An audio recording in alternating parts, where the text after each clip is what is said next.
What is up, YouTube? Welcome back to another Dysit video. If you enjoy this content or any of my videos, be sure to leave a like, hit the sub button, ring the bell for notifications, and share this video with a friend.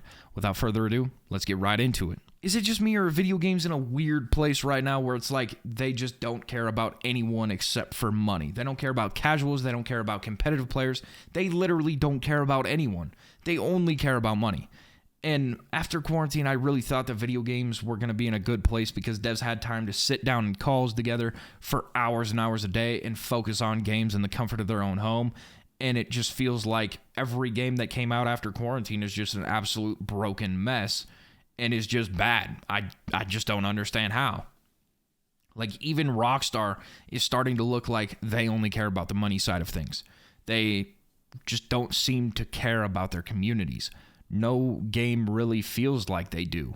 There's so many games that drop that need updates instantly, and they're simple fixes that the dev team can easily fix, and we've seen that they can easily fix these issues, and they just don't tell us anything. Like, especially as a Call of Duty player, Call of Duty has been completely silent with almost every update they're coming out with. All we've had is them say, hey, look, we're coming out with shipment for the 5th game in a row. Or, hey, look, we're doing this fancy thing with Rocket League for a sponsorship deal, or whatever they're doing. And it's almost like, okay, well, that's great. I still have dev errors on my PC that is 10 times more optimized for every other game. I'm still having dev errors every game. What am I going to get a fix on that? No update on that. No update on a Resurgence mode, even though 70% of their Battle Royale players only want to play a Resurgence mode.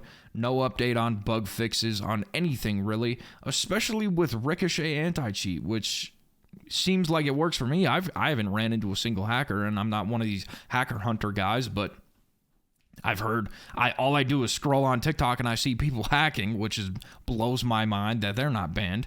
Like, I don't know, it feels like devs just don't care anymore. Like, we have teams of 3,000 plus devs working on games, when back in the day we had 50, and games were 10 times better back then. And people can say it's nostalgia, people can say all these things, but literally, you go back and play these games and they run smoother than these AAA titles that are coming out with 10 times more technology. And that just doesn't make sense to me. So maybe it's just me, maybe I'm just getting older and games just aren't the same, but to me, gaming is just in a weird spot where it feels just different.